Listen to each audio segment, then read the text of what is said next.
Good morning, good evening, or good afternoon, depending on what side of the pond you're on, and welcome to our Accrington Stanley Legends series on Across the Pitch. My name is Phil Kennedy, and as always, I'm joined by co-hosts and Accrington Stanley historians Darren Woodhead and Tony Robinson. As today we welcome a massive crowd favorite who played 154 matches for Stanley over three separate spells. Welcome to the show, Piero Mingoia. Welcome to the show. Cheers, guys. Thank you. Thank you for having me. Yeah, thanks for coming on, Piero. So I know you obviously, Phil mentioned you're a crowd favourite. I spoke to Jimmy Bell today, and he had a nickname for you, I believe, the Postman, that you always delivered. So I think quite complimentary. Everybody speaks very highly of you at Stanley's, and you're always very popular. But we're just going to go back to your early days just before we get to Stanley. Yep. So how did you get into football, Piero? Who were your first teams you played for and supported? How did it all start for you? So getting into football was, I think, around 6 years old. Furthest I can remember back, I started going to a Saturday soccer school run by, I think, former Tottenham player, or it was associated with Tottenham, Steve Grenfield. Right, okay. And that's how I kind of got into football. Then kind of the usual route, playing for the school. We had quite a successful school team, and then joined a local team in the area that I'm from, which is Enfield, so Enfield Football Club. Yeah. And then from there, 4 or 5 years playing, enjoying it, and I got scouted by Watford around 13. Joined their academy there, and I was there till 21, and then that's when I moved up and joined Accrington. Right. Were you a big supporter of football? Did you go watching at all, or were you just interested in playing? To be honest, when I was really, really young, I found it a bit boring. Yeah. I think when you're that young, you kind of just want to be running around more than anything else. But then as I grew older, I become a huge fan. Huge AC Milan fan, followed in my dad's footsteps, and because that was kind of the team that was always on in my household. So yeah, just kind of naturally followed on from that. Nice one. Yeah, and I'll just jump in for on this one because you mentioned on Watford it was your first team. Yep. You were when you joined and you joined the club and you worked your way right up to the first team. How experience was that for you? Yeah, it was kind of all the years in the teenage years that you sacrifice many things and many things that you possibly don't realize at the time, because when you're in an academy system, you just think your way of life is pretty normal. But now I look back and 14, 15, 16, and I'm going training 3 times a week after school, getting back at 9 o'clock. Not many kids. It's not kind of a normal thing to do. For me, it was normal because I was just in football my whole life, so I didn't think of anything else. But looking back, it was many sacrifices, and also sacrifices from my family, my parents taking me to training. It wasn't really close to me. So yeah, it's just all that accumulation, and then it starts off with getting a youth team contract, which is kind of the first big milestone. So that's a big achievement. And then you kind of got 2 years to show at the time that you're kind of ready for the first team squad. Managed to get a professional contract, of course, over the moon, and then eventually managed to make my debut for the club. So it kind of ticks all wish list boxes, really. Yeah, and you scored in your debut in the FA Cup, and you also played in the Championship. At that age for you, that must have been you must have been over the moon. Yeah, I was. But looking back now, I think I didn't really let it sink in as much as possibly I should have, and made the most of it, as in the experience and enjoying it. I'm quite kind of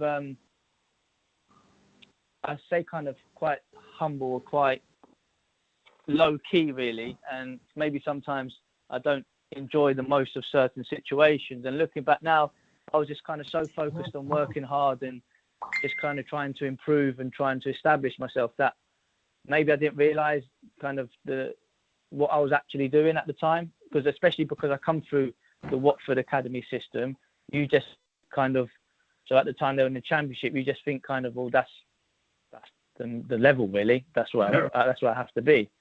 So yeah, looking back, obviously it was unbelievable, especially to score on my debut, but possibly didn't let kind of enjoy it as much as looking back now I should have. Were you there during the time Sean Dyche was in charge, Piero? Yeah, so he was probably the coach that kind of molded me, my mentality as almost a person and as a player. He was an assistant youth team coach when I was 16. Then he became youth team manager when I got into the youth team. So I've done 2 years with him there. Then he moved up to reserve team manager, and then again he was my manager. Then he was assistant manager of the first team, and again I was with him. And then he became manager for a year. So yeah, I worked a good period with him and saw kind of his upwards trajectory, kind of, and experienced all the early stages of it. So you're not surprised at his success at all, are you, Piero? Not at all, no. Yeah, some of the stuff that he told me or told us as a youth team, kind of also about life and how to kind of behave. He's big on that sort of stuff, and how to be as people. It's still some things I kind of have taken forward into my life, to be honest.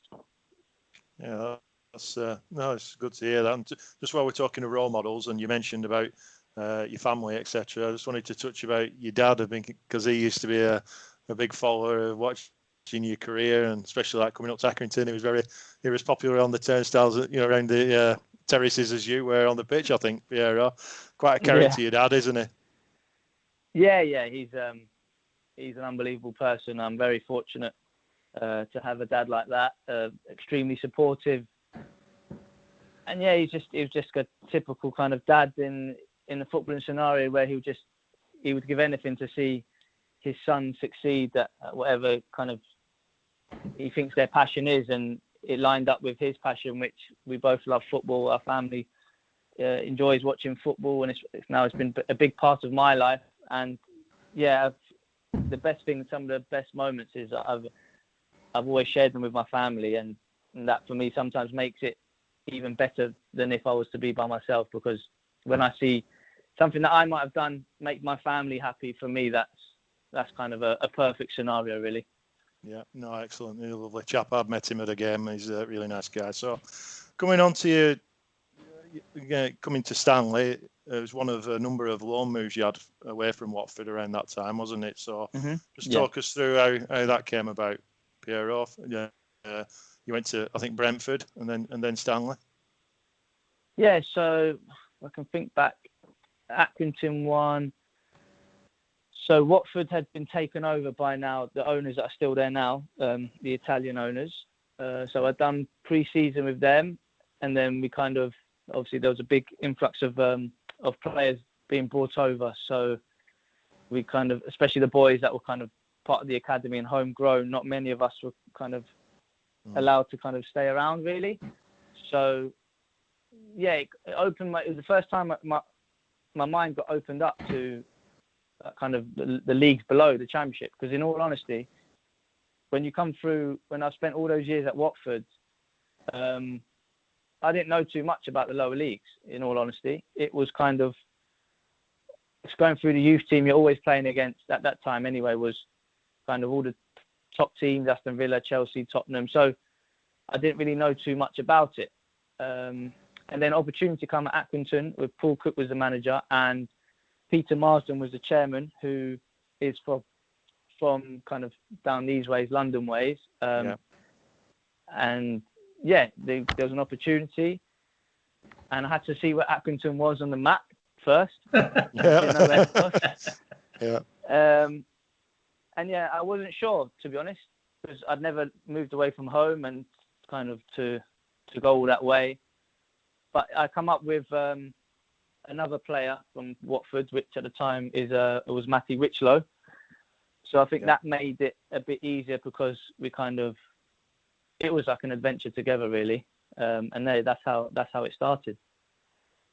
So what was it like actually coming in and living up north, MPA? Right, it must have been a bit of a culture shock. I mean, I've travelled around most of the country, and yeah, it is different up north, isn't it? What was it like?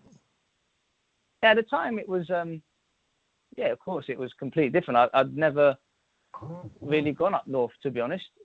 There was no reason for me to go up north. But once I settled in, especially the period when I signed permanently, that's when I really kind of obviously settled in properly.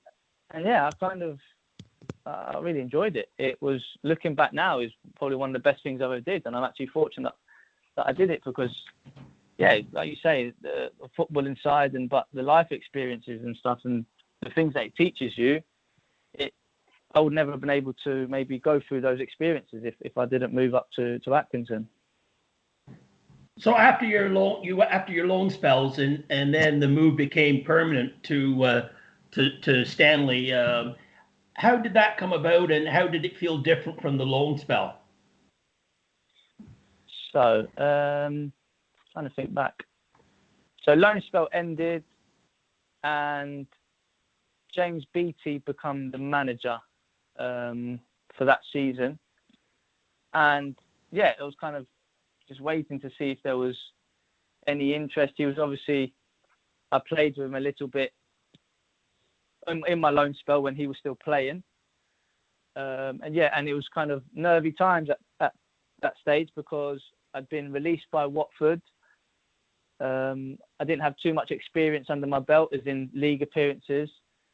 So you kind of hope, well, I was at Accrington, they saw me, and you just kind of hope that they think, yeah, we kind of like him, or we think he can give us a hand for this season. And I got offered a contract, and I come up straight away. I remember moving up the day, I won't be able to tell you the exact date, but it was when they played Everton at home in pre-season friendly. That's the day I moved up because I come to watch that. Yeah. So Laney played that night, didn't he? I think, yeah. Yeah. For Everton. Yeah, that's the one. Yeah, good stuff. So you're quite a unique situation where you've played under a few different managers, but we'll come to that in a while. But so that first James Beattie season, they were quite a tough start to say. Well, tough start. It was quite a terrible start, wasn't it? Really, hardly picked a point up in the first few games. Took a while to get going, didn't it? So that must have been quite a baptism of fire. Yeah, it was a difficult start. Obviously, at the time, it wasn't. Maybe the club wasn't as stable as it is now, or the last few years. And I think those years and the previous years, there was always a big turnaround of players. So obviously, it takes time for players to settle in and to kind of get things going. And I can't remember how many games we didn't win for. Do you remember how many it was? No, it's about 7 or 8, maybe. Yeah, rings a bell. Yeah. Quite a couple of draws and maybe about nine games before got a win. Yeah, that's it. And obviously, when you're kind of rooted towards the bottom of League Two, it's always worrying times. And Accrington was, the famous small club with the smallest budget and the usual stuff you hear. Yeah. And it was worrying times, but we had a good group of lads, all young, just looking to kind of carve their way into the footballing world and make an impression. And also the gaffer was in his first season as manager, so he was learning all the time. But once it clicked, we kind of rescued the situation and managed to get out of it.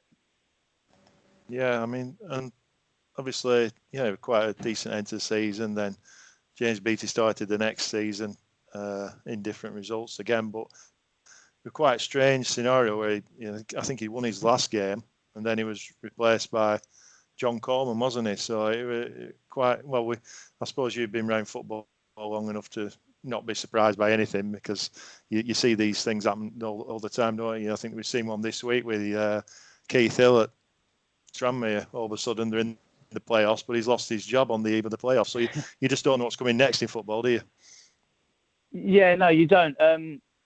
But I think, especially with BT, there was an attachment to it because, especially that first season, a lot of players like myself were kind of given an opportunity to prove yourself, and so you've always got that attachment and kind of grateful to him for allowing that opportunity, which has allowed some of us to maybe have a footballing career.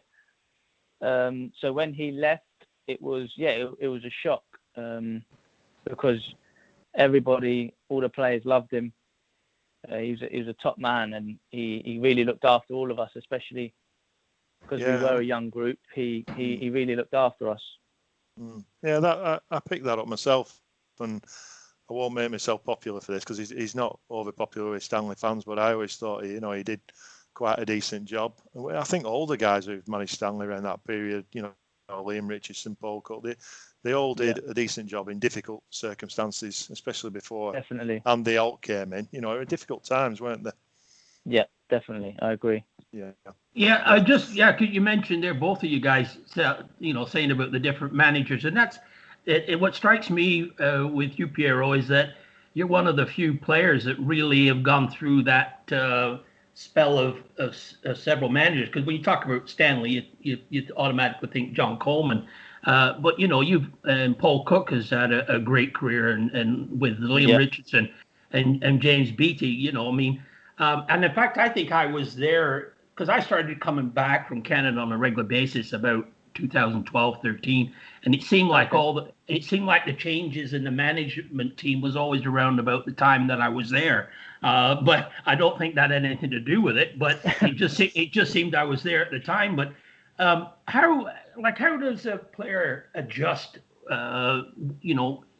When a new manager comes in and you're in the club, it's not like you're going to a new club, but you're in the club where the managers change. How is that an adjustment for you? It's kind of a fresh start, and it can work both ways. As in, if you played under the manager before, and you kind of not one of his players, but you were always in the team and you were playing regularly, you've almost sometimes got more to lose than the boys that weren't playing, because everyone sees it as a fresh start. So the boys that maybe have been out of favour, they think, well, new guy through the door, this is my opportunity. And if you see with me, it's almost like a prime example, is when John Coleman, Gaffer, come in, I kind of played quite a bit the season before and up to that point, and then I didn't play again, I don't think, for maybe 3 months. That I really went out of favour. It was a difficult time, but the only way I kind of know how to deal with things is by not really feeling sorry for myself and just trying to work harder and try and impress it in one way or another. That kind of happened to me. The new manager come in and he didn't see me in his plans for that initial period, so I was on the bench, sometimes not even making squad. So at the time I was worried, obviously, for my future. Is it harder for you to go into a club when you sign for a new club, or is it harder for when you're at a club and a new manager comes in? Which one's harder as a player? Good question. I think definitely going into a new club. I think purely because most of the time everything is kind of settled at a club. Everyone knows how it works and what to expect and stuff like that. And you're new, so most of the eyes are on you. Then if you were just a player that's been there for 3-4 seasons and they just kind of do what they do day in, day out, and no one kind of looks too much at them. Everyone's focusing on how you settle in and how you are, and if you fit with the group and all that kind of stuff. Well, at the beginning of the show, we talked about how we're just a football show where we just like to talk football, but we do have one segment where we do turn things away from football to just some fun questions. And this has actually become the most famous and popular segment on the show. And all of the credit goes to Tony Robinson for coming up with what has now become the world famous rapid fire. Oh dear. Okay, thank you, Phil, for that wonderful introduction as usual. just like Egg McMahon introducing Johnny Carson. Okay, we're going to jump on this is a sort of a Lancashire versus the rest of the country question, I guess. Mushy or garden peas? Garden. Red or brown sauce on your bacon sandwich? Red. With your full English, would you have it with or without black pudding? Without. These are the answers we usually get from people that are come from down your neck of the woods. That's what I was thinking when I was asking. And I mean that in the nicest way possible. Okay, this is. I'm going to throw this one. This is digging out of the old vault, Phil. Would you prefer Blur or Oasis? Oasis. Good answer. Well, no, there's a northern answer. That's a good answer. Yeah. Do you have a favorite band or musician that you like to listen to?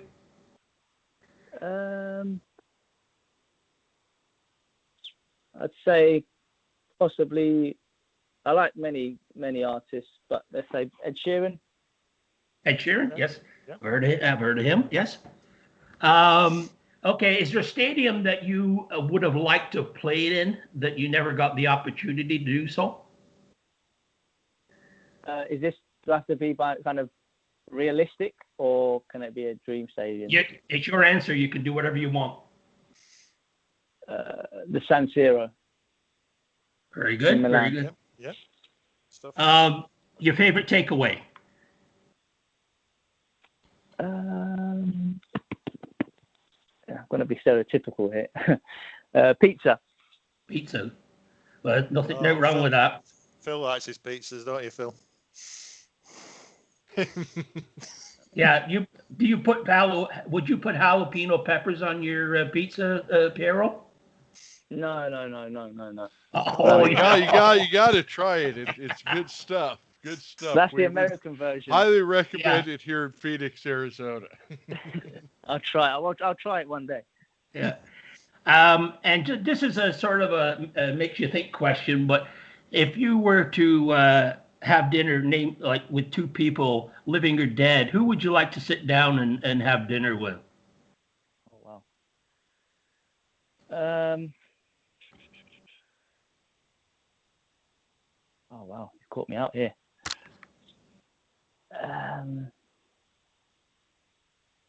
Kevin Hart. Oh, yeah. Yeah, him. I find him very fascinating. And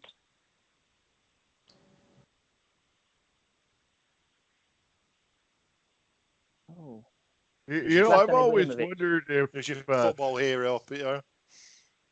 Pardon? Who's your football hero? I have to say Messi. Yeah. Well, you can't. That's been an answer that's come up, 2 or 3 times we've had Messi now. Yeah. I was always wondering, if the person we'd sit down to have dinner with might be like a famous chef or something. Pick like Wolfgang Puck, and then he could cook the dinner for you. That makes sense. That would help. Okay, I've never heard of him, Phil, but yeah, I get your point. He's a famous chef in New Orleans. All right.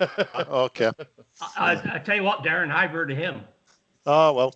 Yeah. Wrong side of the pond. What cuisine does he focus on? Oh, That's a good question. I can never afford to eat in one of his restaurants, so I can't really answer the question.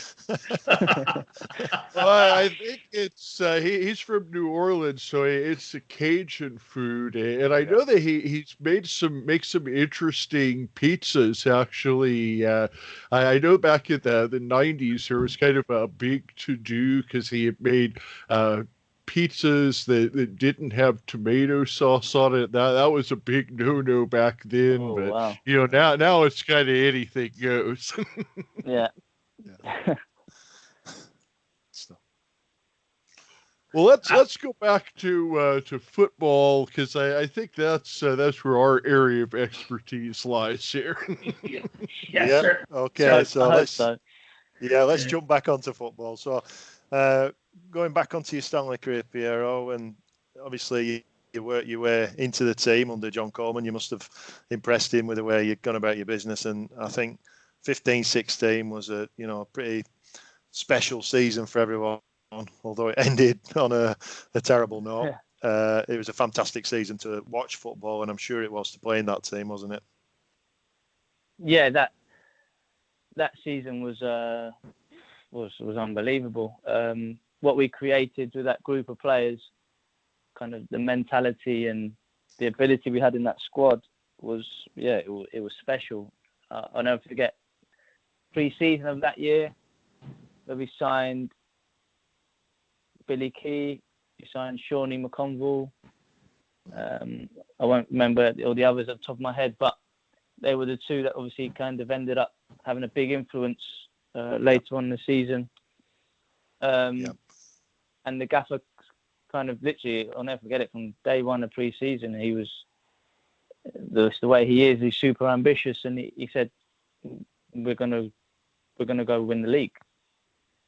And I'll be honest, I was sitting there thinking, okay, I like it, but I don't know, not sure. But then after he just kept on going, then after every result we picked up, I was like, he's got a point here. We can actually really compete at the top.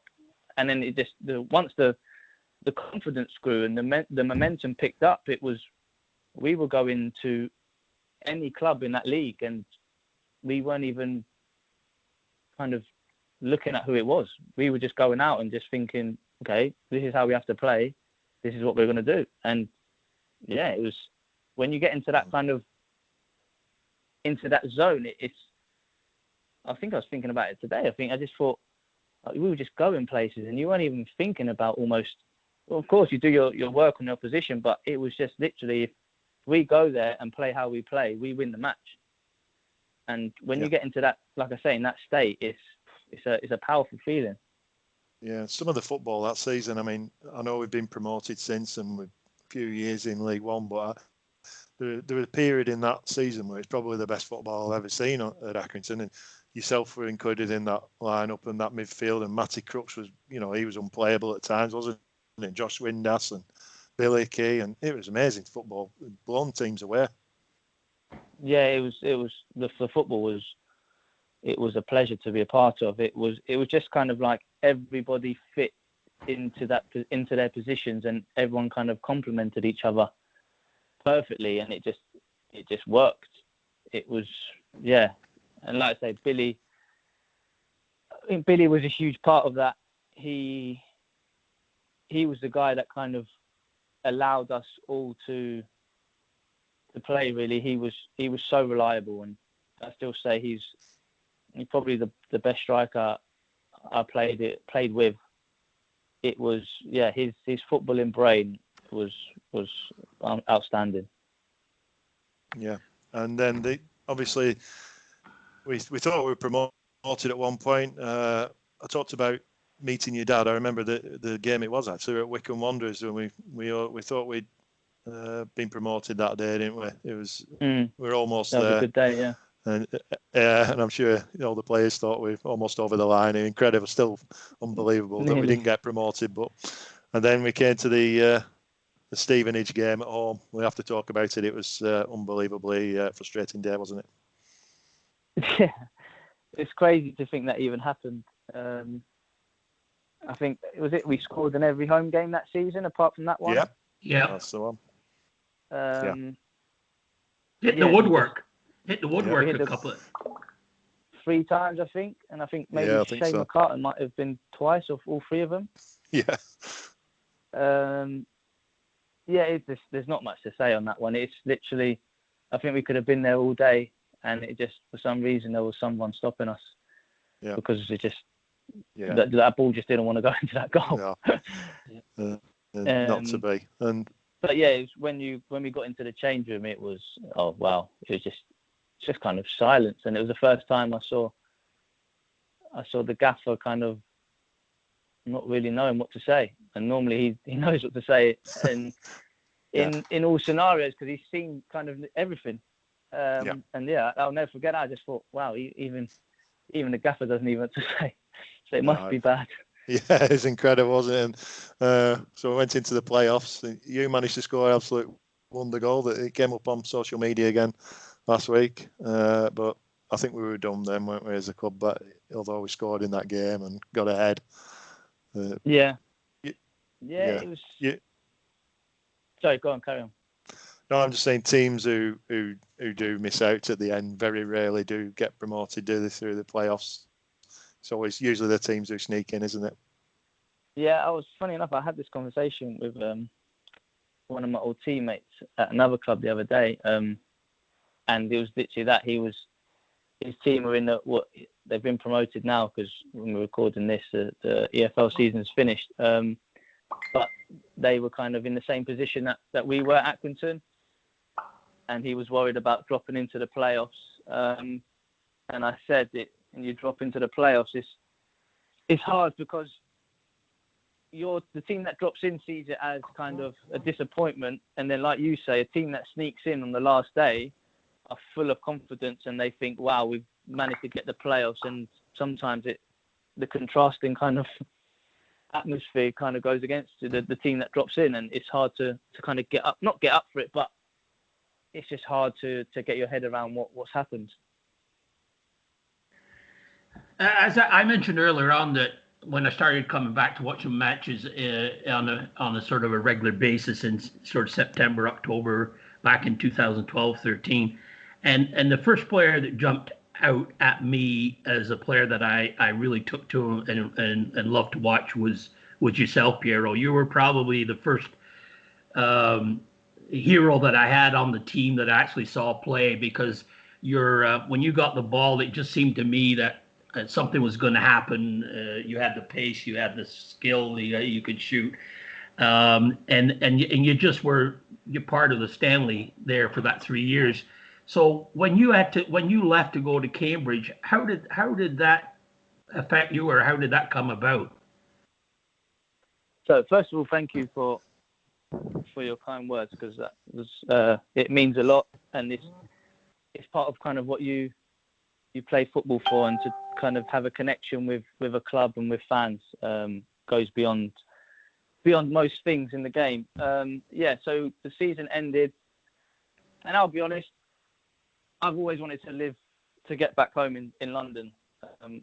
The guys, maybe kind of the fans that know me better, they know how much kind of I value my family and being around and spending time with my family, and it was always going to be my kind of aim to get back whenever I could. And at the end of that season, I just felt like it was the time to move back. I was 24, had the interest of Cambridge, and it was, in one way I was obviously so sad, because footballing wise, I probably knew I would never ever get it as good as I had it at Accrington, as in with the manager. I think I left playing 90, 96, 97 games in a row starting as a winger, which was kind of very rare, I think.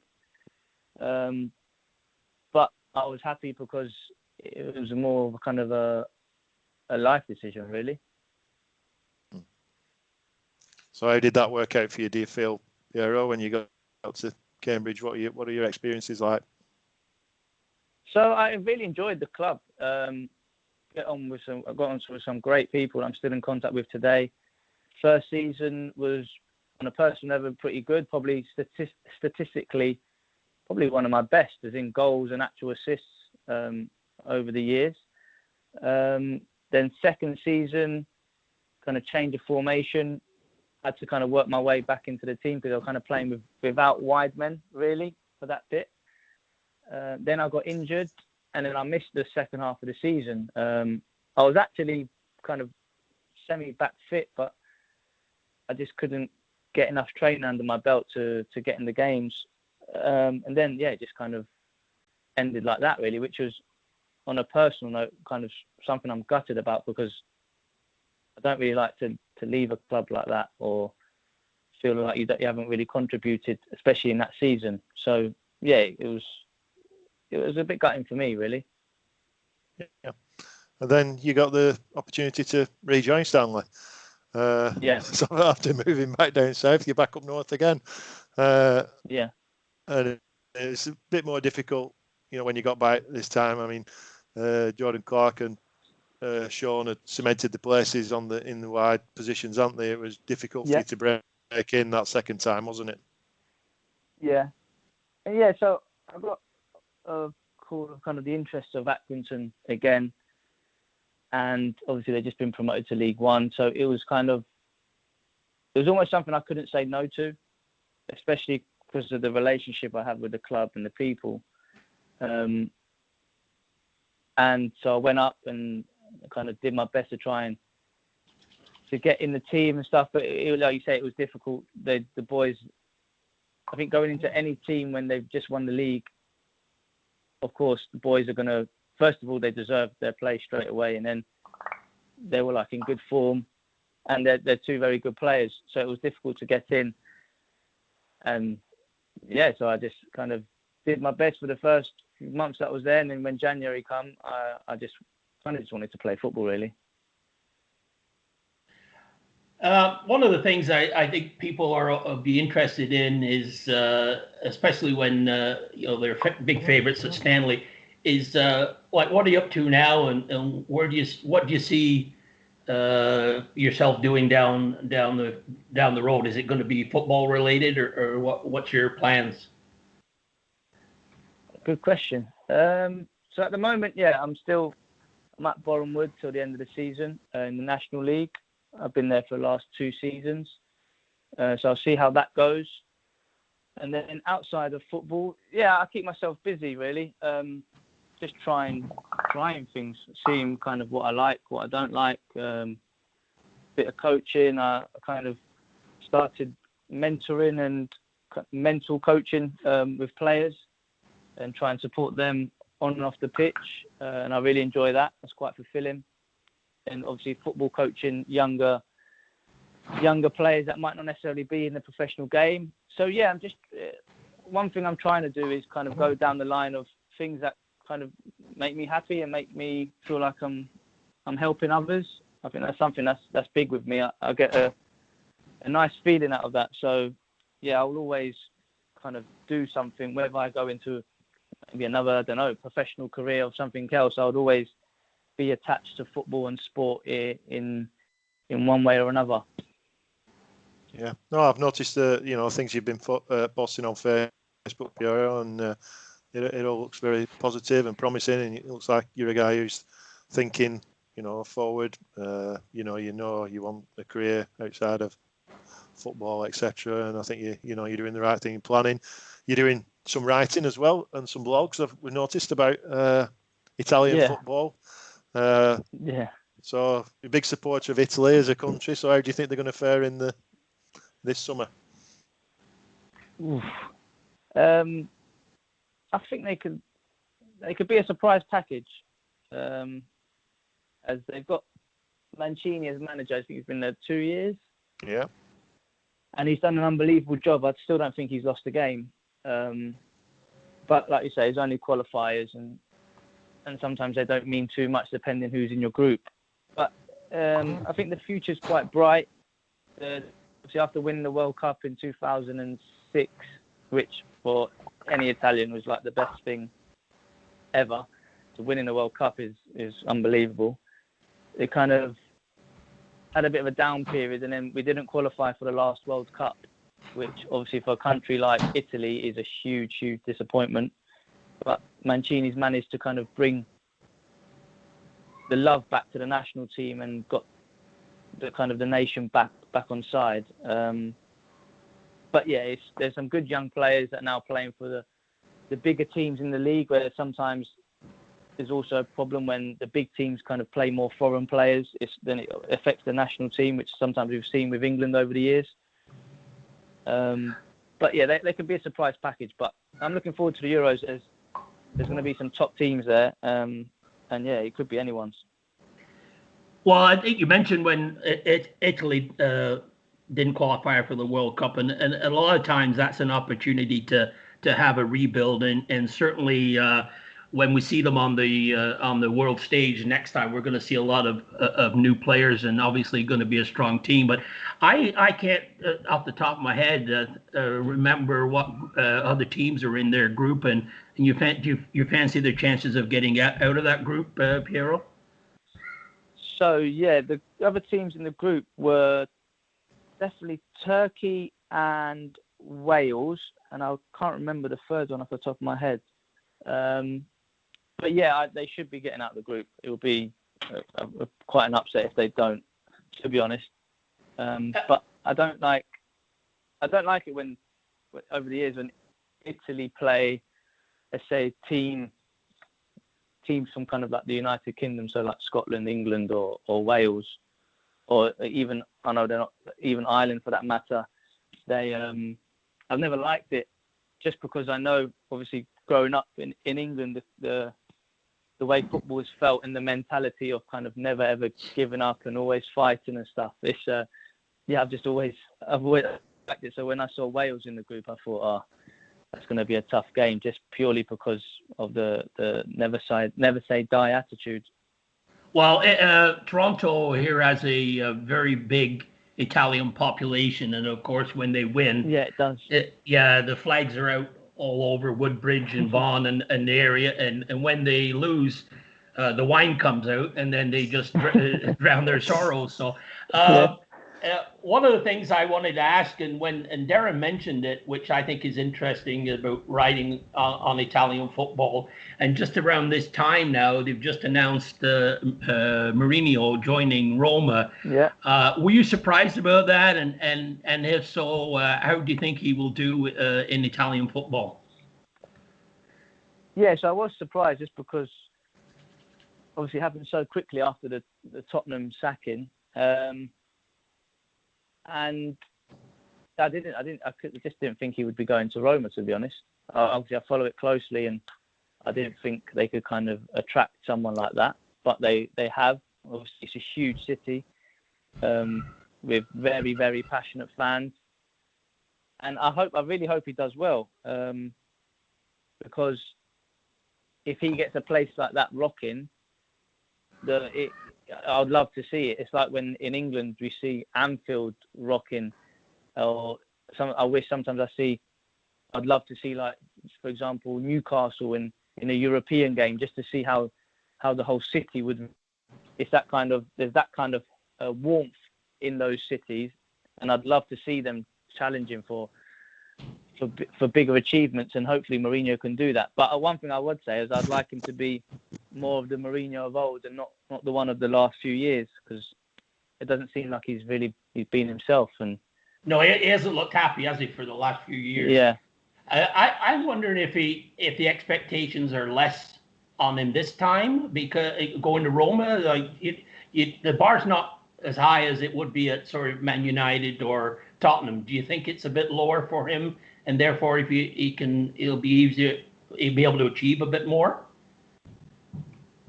Possibly, it could be lower, but you also need to understand that the last time Mourinho stepped foot in Italy, he left as Inter Milan manager, and he had just won the treble. So that's kind of the last memory most of Italy have of Jose Mourinho. So they could have some high expectations, really, still. But yeah, I think he signed a 3-year deal at Roma. So it's obviously, sorry. No, I was just going to say he must be on about three or four different contracts. I don't think he's going to be short of a few bob, is he?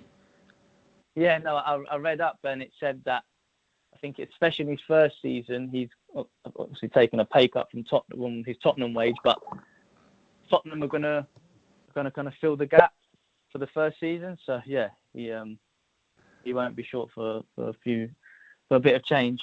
Yeah.